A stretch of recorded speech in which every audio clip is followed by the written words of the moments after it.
Limite Zero, capítulo 12. A escolha é uma limitação. Podemos pedir à divindade, que conhece o nosso projeto individual, para curar todos os pensamentos e memórias que estão nos refreando nesse momento. Morna Simeona. O Dr. Hewlin voou para Austin, Texas, para passar alguns dias comigo em outubro de 2006. Quando busquei no aeroporto, começamos imediatamente a falar sobre a vida, Deus, programas, limpeza e outras coisas. Ele me perguntou o que andava fazendo naqueles dias. Eu lhe disse que eu estava muito entusiasmado. Há um filme no qual um dos personagens diz: algumas pessoas estão despertas e elas vivem em um constante estado de assombro e admiração. Estou bem próximo desse estado, disse eu. Tenho mágica, milagres e a vida me deixa animado. Conte-me mais, insistiu ele. Falei sobre o meu carro novo, que eu adoro. É um Panos Esperante GT-LM 2005, um carro esporte, exótico, de luxo. Esses carros são fabricados pela família Panos. Cada um deles é montado à mão, cada um é assinado pelas pessoas que o fabricaram e cada um recebe um nome.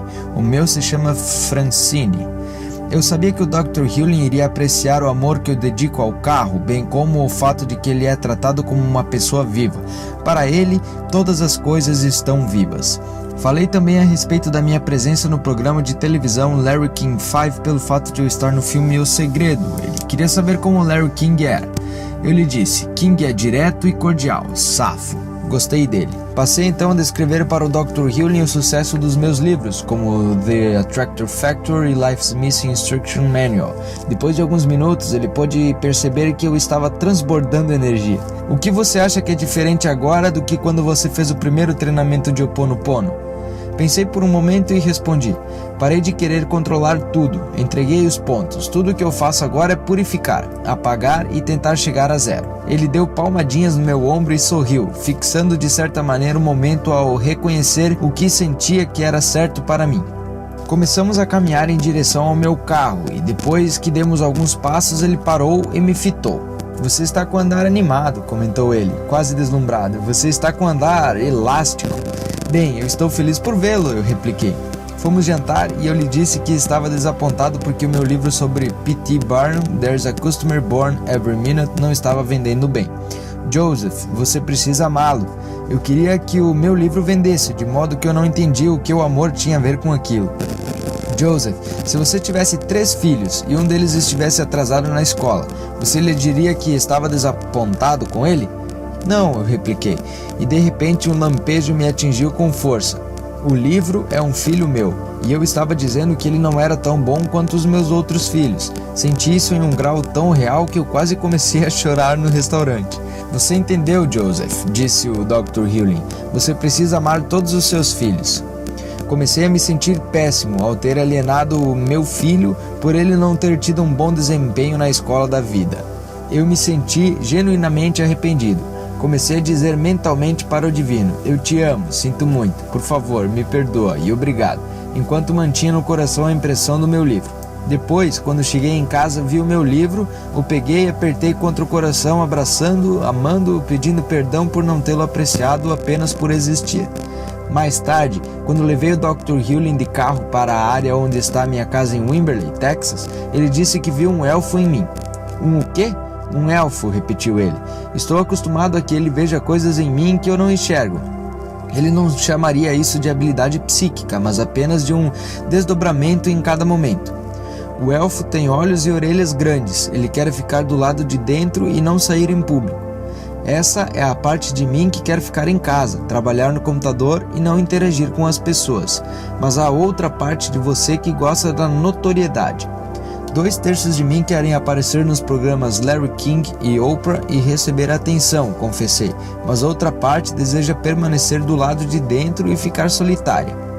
O seu elfo o manterá lúcido, explicou o Dr. Hewlin. As pessoas que desejam apenas a fama enlouquecem. Elas que só querem viver em uma caverna escondem os talentos que têm. Você tem equilíbrio. Mais tarde, ainda naquele dia, falei com Nerissa, o meu amor a respeito do meu elfo. Como se chama a sua parte que gosta de aparecer? Perguntou ela. Não sei. Ela refletiu por um momento e em seguida declarou: acho que ela se chama Sprite. Sprite? Isso, Sprite. Parece adequado.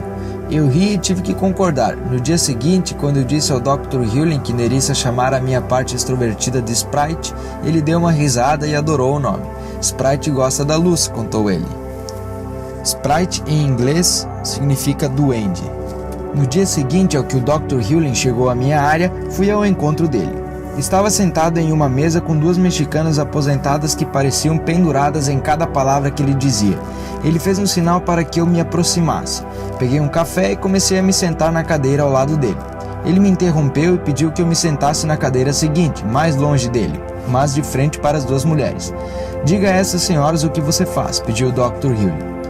No passado, eu costumava tentar resolver os problemas, fossem meus ou de outra pessoa. Hoje não interfiro neles, mas limpo as memórias que os causaram. Enquanto faço isso, eles são resolvidos e eu fico bem enquanto isso acontece. Joseph, você pode dar um exemplo para elas?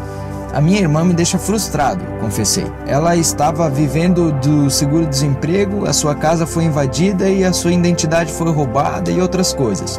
Ela não é feliz, o que me deixa frustrado. Tentei ajudá-la enviando para ela dinheiro, livros, filmes e até mesmo um DVD player para que ela pudesse assistir aos filmes. Ela não faz nenhum esforço para mudar, mas agora não tento mais modificá-la. O que você faz? Perguntou uma das mulheres. Eu trabalho em mim, respondi. Agora entendo que a vida que ela vive não tem nada a ver com algo que ela esteja fazendo. É um programa ou memória que está sendo encenado e ela ficou presa na rede dele. É como se ela tivesse pegado um vírus. Não é de modo algum culpa dela. E o fato de eu sentir o que está acontecendo, de eu sentir a dor dela, significa que eu compartilho o mesmo programa. Eu preciso fazer a limpeza. E enquanto for fazendo essa purificação, o programa também se desprenderá dela. Como você faz essa limpeza? Tudo o que eu faço é repetir sem parar. Eu te amo, sinto muito, por favor me perdoe e obrigado. O Dr. Hewlin explicou que a simples frase "eu te amo" contém 3 elementos que podem transformar qualquer coisa. Ele disse que esses elementos são a gratidão, a reverência e a transmutação. Prossegui explicando o que eu achava que estava acontecendo. As frases que eu pronuncio são como as palavras mágicas que abrem o fecho do segredo do universo. Quando eu recito as frases, que emergem como um poema, eu estou me abrindo para que o divino me purifique e apague todos os programas que me impedem de estar aqui agora. O Dr. Hewlin disse que gostava da maneira como eu descrevia o método de limpeza do Ho Oponopono. Dizer que uma pessoa pegou um vírus é perfeito, comentou ele. É um programa que está no mundo e nós o pegamos. Quando alguém o tem e você o nota, você também passa a tê-lo. A ideia é assumir 100% da responsabilidade. Quando você purifica o programa de todas as pessoas. Ele fez uma pausa e acrescentou, mas existem muitos programas. Eles são como as ervas daninhas no zero. Para chegar ao limite zero, nós temos que fazer uma quantidade de limpezas muito maior do que vocês jamais poderiam imaginar. As mulheres pareceram entender, o que me deixou surpresa. Estávamos falando de conceitos desconcertantes e, no entanto, elas pareciam se identificar com eles. Não pude deixar de me perguntar se elas não estariam simplesmente entrando em sintonia com as vibrações do Dr. Hewlin, de maneira semelhante a que um diapasão define um tom para tudo ao redor dele, que é capaz de sentir a sua nota. O Dr. Hewlin e eu fomos dar uma volta. Foi um passeio de 800 metros no ar frio da manhã em um caminho poeirento de cascalho. Veados caminhavam à nossa volta enquanto andávamos. Em um determinado momento, topamos com um grupo de cachorros que começaram a latir desesperadamente para nós, mas continuamos a conversar e andar. De repente, o Dr. Hewlin acenou para eles, como se para abençoá-los, e disse: "Nós amamos vocês." Os cachorros pararam de latir. "Tudo que qualquer um de nós deseja é ser amado", declarou. "Você, eu, até mesmo os cachorros." Um cachorro pequeno que estava atrás dos outros ganiu levemente. Não pude deixar de pensar que ele estava dizendo "bem apropriado", ou talvez "obrigado", ou até mesmo "eu também te amo". As nossas conversas eram sempre estimulantes. Em determinado momento, o Dr. Hewlin me afetou profundamente quando explicou que a única escolha que temos na vida é fazer ou não a limpeza. Agimos sempre em função da memória ou da inspiração, explicou ele. Ponto final. Retruquei. Eu sempre disse às pessoas que elas têm a escolha de se basear ou não na inspiração. Isso é o livre-arbítrio. O divino envia a mensagem e podemos agir ou não em função dela. Se o fizermos, tudo estará bem. Se não o fizermos, poderemos ter problemas. A sua escolha é fazer ou não a limpeza, disse ele. Se você estiver purificado, quando a inspiração chega, você simplesmente age. Você não pensa no assunto. Se você pensar, você estará comparando a inspiração com alguma outra coisa, e essa coisa é a memória. Limpe a memória e você não tem escolha. Você tem apenas a inspiração e age de acordo com ela. Sem pensar, apenas existe. Uau, esse discernimento realmente me abalou. Eu me senti mal pelo fato de eu já ter escrito e dito que a escolha é do livre-arbítrio, quando agora aprendi que o livre-arbítrio significa que ainda estamos emperrados na memória. Quando estamos no estado zero e não existe limite, nós só fazemos o que existe para fazermos, ponto final. É como se fizéssemos parte de uma grande sinfonia, explicou o Dr. Hewley. Cada um de nós toca um instrumento. Eu também toco um. Os seus leitores tocam os deles. Nenhum é igual ao outro. Para que o concerto seja tocado e todos o apreciem, eles precisam tocar um instrumento deles e não o de outra pessoa. Nós nos metemos em apuros quando não pegamos o nosso instrumento ou achamos que o de outra pessoa é melhor. Isso é a memória. Eu comecei a perceber que o concerto tem ajudantes de palco, promotores e a equipe de limpeza. Todo mundo tem um papel. Também refleti a respeito das diferentes pessoas que conheci que pareciam desconhecer totalmente o seu método individual de sucesso. Tomemos James Caan, por exemplo, o famoso ator do filme O Poderoso Chefão da série Las Vegas da televisão. Estive pessoalmente com ele várias vezes. O seu estrelato é um mistério tanto para ele quanto para mim ou para você. Ele é um ator brilhante, até mesmo lendário. No entanto, tudo o que ele está fazendo é ser ele mesmo. Ele está desempenhando o seu papel no roteiro do universo. O mesmo poderia ser dito ao meu respeito. Algumas pessoas que me conhecem agem como se eu fosse uma espécie de guru. Se elas me viram no filme O Segredo ou leram um dos meus livros, especialmente de Attractor Factor, acham que eu estou conectado a um canal de comunicação direto com Deus. A verdade é que eu estou apenas tocando meu instrumento no concerto da vida. Quando você desempenha o seu papel e eu desempenho o meu, o mundo funciona. Os problemas surgem quando você tenta ser eu e eu tento ser você. Quem definiu todos esses papéis? Perguntei ao Dr. Hewley. A divindade, respondeu ele. 0. Quando isso foi definido? Muito antes de você ou eu termos surgido, até mesmo como uma ameba. Isso significa que o livre-arbítrio simplesmente não existe? Que estamos apenas emperrados nos nossos papéis? Você tem um absoluto livre-arbítrio, respondeu o Dr. Hewley. Você cria enquanto respira. Mas, para viver a partir do zero, você precisa abandonar todas as memórias para estar nesse ponto. Eu devo admitir que eu não compreendi completamente tudo isso, mas a parte que eu entendi era que a minha função é tocar o meu instrumento. Se eu tocá-lo, serei então uma peça do quebra-cabeça da vida que encontrou o seu lugar. Mas, se eu tentar me encaixar em outra área do tabuleiro, isso não vai ser possível e a imagem ficará incorreta. A sua mente consciente tentará compreender tudo isso, esclareceu o Dr. Hewley, mas a sua mente consciente percebe apenas 15 informações, enquanto 15 milhões delas têm lugar o tempo todo. A sua mente consciente não tem a menor ideia do que está acontecendo. Essa não foi uma declaração muito confortante, pelo menos não para minha mente consciente. Como mencionei anteriormente, ministrei certa vez em um seminário que se chamou The Secret of Money. Eu disse a todos os presentes que eles teriam dinheiro se fizessem uma limpeza. Se eles estavam duros, é porque não estavam purificados. Contei a Dr. Hewley o que eu tinha feito, e ele concordou. As memórias podem manter o dinheiro afastado, disse ele. Se você ficar purificado com relação ao dinheiro, você o terá. O universo o dará a você e você o aceitará. São as memórias que se repetem que o mantêm afastado de você ou que impedem você de vê-lo. Como eu posso me purificar? Repetindo eu te amo o tempo todo. Eu digo isso para o dinheiro? Você pode amar o dinheiro, mas é melhor dizê-lo para o divino. Quando você está em zero, você não tem limite e até mesmo o dinheiro pode vir até você. Mas, quando você está na memória, você o impede de se aproximar. O dinheiro está cercado de memórias. À medida que você faz uma limpeza nelas, elas são purificadas para todo mundo. Fomos a uma lanchonete e pedimos café. Quando chegamos, o lugar estava tranquilo, mas aos poucos as pessoas começaram a entrar e o local ficou mais movimentado e barulhento. A energia aumentou.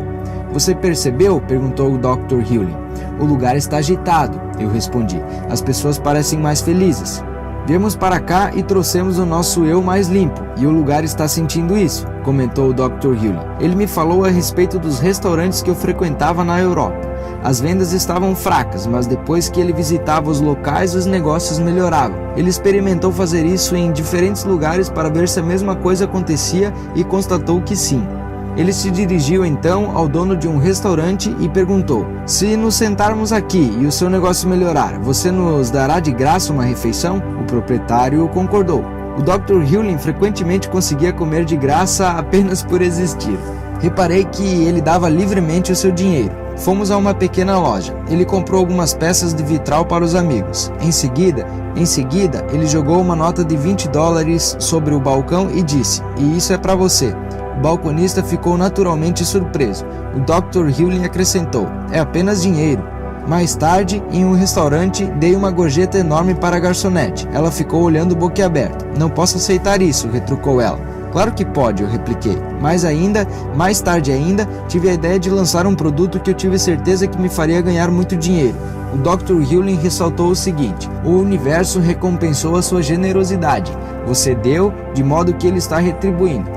Ele lhe ofereceu essa inspiração. Se você não tivesse sido generoso, ele não o estaria sendo agora. Ah, e ali estava o verdadeiro segredo do dinheiro. Nós, americanos, nos esquecemos de que isso está escrito no nosso dinheiro. In God we trust, comentou o Dr. Hewley. Nós imprimimos a frase, mas não acreditamos nela. Em determinado momento, o Dr. Hewley me perguntou a respeito da empresa de produtos alimentícios que eu criara com um médico e um nutricionista. Nós a criamos para comercializar um produto natural para baixar o colesterol que chamamos de Cardio Secret. O Dr. Hewley tinha conversado comigo havia algum tempo a respeito do nome do produto e da natureza da empresa. Ele estava curioso para saber como as coisas estavam indo. Na verdade, as coisas estão em suspenso no momento, respondi. Contratei um advogado da Food and Drug Administration para examinar o nosso site e as nossas embalagens e estamos esperando um contato dele. No entanto, por ter trabalhado com esse produto, tive a ideia de produzir outro ainda mais interessante, uma coisa que eu chamo de Fita-Rita. Prossegui explicando que o Fita-Rita é uma mistura natural de margarita. Obtive a ideia de fabricá-la certa vez que tinha saído para beber com amigos. Eu estava participando de mais um concurso de fisiculturismo na ocasião, de modo que tomar uma margarita era uma coisa rara e especial para mim. Enquanto bebia, eu disse o seguinte: na verdade, o que precisamos é de uma margarita para os fisiculturistas. Assim que terminei a frase, tive certeza de que a ideia era boa. Estou feliz por você, Joseph, comentou o Dr. Hewley. Você não está apegado ao primeiro produto, nem querendo que as coisas saíssem da maneira como você queria, de modo que o divino lhe concedeu uma nova ideia lucrativa. Muitas pessoas se fixam em uma ideia e tentam forçá-la a se encaixar nas suas expectativas, mas elas estão, na verdade, bloqueando a riqueza que desejam receber. Estou feliz por você, Joseph, muito feliz.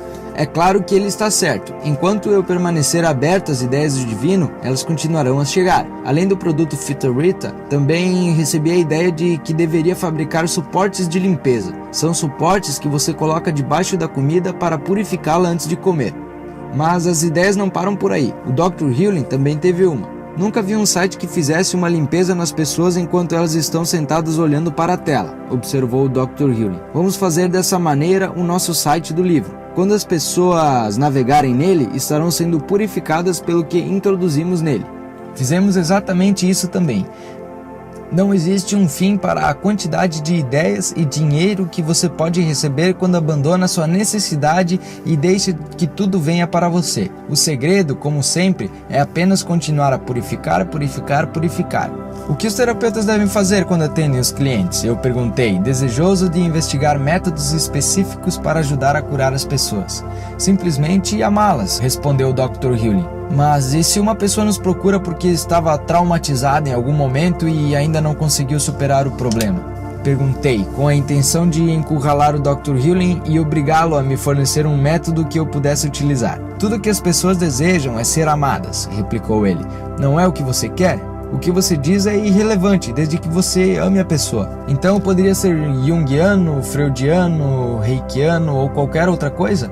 Isso não tem importância, enfatizou o Dr. Hewley. O que interessa é que você ame a pessoa porque ela é uma parte de você, e o fato de você amá-la ajudará a apagar, limpar e purificar o programa que foi ativado na vida dela. Eu não estava conformado com aquela resposta, embora entendesse o que ele estava querendo dizer.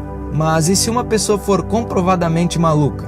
Uma mulher considerada esquizofrênica me procurou certa vez, começou ele. Pedi a ela que me contasse a sua história. É importante que você entenda que o verdadeiro problema não tem nada a ver com o que essa pessoa ou qualquer outra pessoa me conte. A história delas é a maneira como elas conscientemente interpretam os eventos.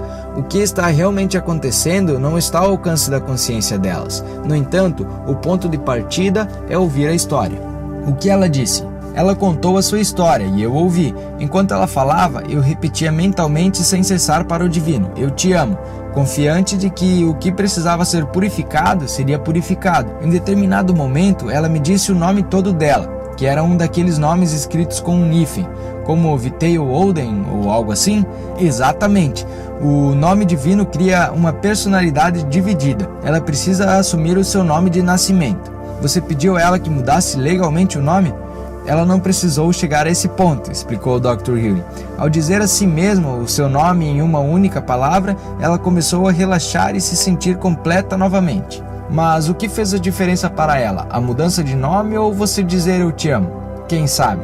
Mas eu quero saber, repliquei. Eu iniciei um programa de coaching de milagres. Eu quero ter certeza de que os meus coaches estão dizendo e fazendo a coisa certa para que realmente possam ajudar as pessoas. Ele prosseguiu explicando que os terapeutas acham que estão aqui para ajudar ou salvar as pessoas. No entanto, a função deles na realidade é curar a si mesmos do programa que vem nos pacientes. À medida que essas memórias são canceladas no terapeuta, elas vão sendo canceladas no paciente. Não importa o que você ou seus coaches possam dizer ou fazer desde que continuem a amar a pessoa com quem estão, explicou ele novamente. Lembre-se de que a pessoa que você vê no espelho é você. Você compartilha a experiência dela. Faça uma limpeza no programa compartilhado e vocês dois ficarão bem. Mas como? Eu te amo, respondeu o Dr. Hill. Estou começando a sentir um tema aqui. Venho tentando descobrir como o mundo funciona desde que eu tinha idade suficiente para ler livros infantis e, depois, histórias em quadrinhos. Super-Homem e The Flash eram fáceis de entender. Hoje, eu preciso lidar com a ciência, a religião, a psicologia e a filosofia, bem como as minhas próprias divagações mentais. Quando acho que estou conseguindo lidar com as coisas, surge outro livro para perturbar a minha visão de mundo. Dessa vez, eu estava lendo Consciousness Speaks, de Balzac, quando comecei a ter uma dor de cabeça. Se eu tivesse que resumir a mensagem do livro nas palavras de um homem confuso por estar lendo, eu diria que nada que fazemos tem origem no livre-arbítrio. Tudo está sendo instigado através de nós. Achamos que somos os atores conscientes. Nós estamos errados. Essa é a conversa do nosso ego. De certa forma, somos marionetes e o divino é a energia que existe em nós e que nos dirige. Imagine agora o seguinte: sou o cara que escreveu The Attractor Factor, um livro que explica um processo de 5 passos por meio dos quais você pode ter, fazer ou ser qualquer coisa que deseje. Eu e outras pessoas usamos o método para atrair tudo o que é possível, como riqueza, carros, saúde, empregos e qualquer outra coisa que você escolha. Tudo consiste em declarar a nossa intenção e depois agir em função do que acontece ou irrompe dentro de nós para fazer com que ela se manifeste. Em resumo, nós somos o titereiro e o mundo é a nossa marionete. Então, como eu encaixo essas duas filosofias aparentemente conflitantes na minha cabeça sem ficar maluco? Acho que a coisa funciona da seguinte maneira. Em primeiro lugar, estamos vivendo em um mundo acionado pelas convicções. Independentemente daquilo em que você acredita, essa convicção funcionará. De qualquer forma, levará você até o fim do seu dia. Ela moldará suas experiências e transformará as ideias que fazem sentido para você. E quando alguma coisa acontece que não parece combinar com o seu sistema de visão de mundo ou crenças, você encontrará uma maneira de racionalizá-la e obrigá-la a se encaixar no que você quer. Ou então você toma um tranquilizante. Em segundo lugar, não consigo deixar de me perguntar se as duas filosofias estão certas. Nós somos a marionete e o titereiro, mas isso só funciona quando desimpedimos o nosso próprio caminho. É a nossa mente que nos faz beber demais, comer demais, nos divertir, roubar, mentir e até mesmo passar tempo demais nos preocupando com a maneira como o mundo funciona. A nossa mente atrapalha o fluxo natural das coisas. A nossa mente sabe que está condenada e não consegue suportar esta ideia, de modo que constrói vícios que fazem com que ela se sinta bem e que podem ajudá-la a sobreviver. Na realidade, seja lá o que isso for, a sua mente é a interferência que impede que você experimente a bem-aventurança desse momento. muito. Se esse é o caso, então todas as técnicas de purificação que eu menciono no terceiro passo em The Attractor Factor estão presentes para ajudá-lo a retirar a interferência do plano divino. Por exemplo, quando você usa um método como a técnica da liberdade emocional, você dissolve os problemas que estão perturbando. Mas e depois? O que acontece? Depois você toma uma medida positiva. Bem, você não ia tomar essa medida positiva de qualquer maneira? Não foi por esse motivo que você soube que havia um problema para início de conversa? Em outras palavras, a cutucada para que você entrasse em ação foi enviada para você pelo divino, e a ansiedade que você sentiu em relação à ação foi a interferência. Elimine a interferência e você voltará a ser um só com o divino, o que significa que você é novamente a marionete do titereiro. Vou tentar resumir o que faz sentido para mim, pelo menos hoje. Você chegou ao mundo com um dom. Você precisa saber de imediato qual ele é ou não. Você pode nem mesmo saber agora qual dom é esse. Em algum momento você o sentirá dentro de você. A sua mente irá avaliá-lo. Se ela considerá-lo nocivo, você irá procurar a terapia ou métodos, drogas ou vício para lidar com ele, escondê-lo, resolvê-lo, liberá-lo ou aceitá-lo. Mas depois que você remover essa interferência que o está impedindo de agir em função do seu dom, você agirá de acordo com ele. Em resumo, você será a marionete do divino, mas será o titereiro da sua vida. A sua escolha é seguir ou não a corrente. Isso é o livre-arbítrio. Algumas pessoas o chamam de livre não-arbítrio, porque a sua verdadeira decisão é agir ou não em função do impulso. Mesmo o grande apresentador e profissional de marketing P.T. Barnum, a respeito de quem escreveu o meu livro There's a Customer Born Every Minute, sabia disso. Ele entrou em ação, fez coisas em grande escala, mas ele estava sempre obedecendo a uma ordem mais elevada. A sua lápide exibe a seguinte frase: que seja feita a tua vontade e não a minha. Ele agia em função das suas ideias sem a interferência da mente e deixava que os resultados fossem o que fossem, confiante de que tudo fazia parte de uma realidade mais abrangente. Ele era capaz de entregar os pontos enquanto agia. E esse é o quinto passo do meu livro The Attractor Factor. Hoje eu entendi o mundo, eu acho. Amanhã eu não tenho certeza. Sinto saudade das histórias em quadrinhos. Todo mundo tem um dom, comentou o Dr. Hewlin em um dos nossos passeios. E Tiger Woods? Perguntei, sabendo a resposta, mas querendo fazer depois uma pergunta mais profunda. Ele está desempenhando seu papel no drama divino.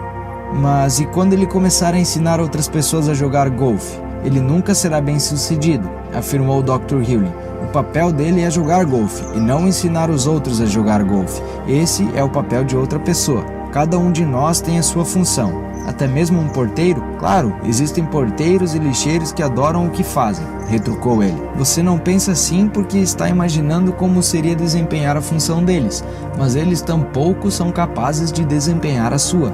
A ideia não é resistir ao seu papel.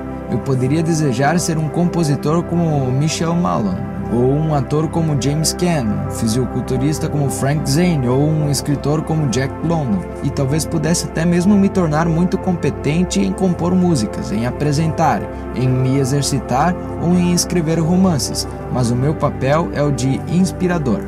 Escrevo livros para despertar as pessoas, ou, para ser mais exato, para despertar a mim mesmo. À medida que eu me desperto, desperto você.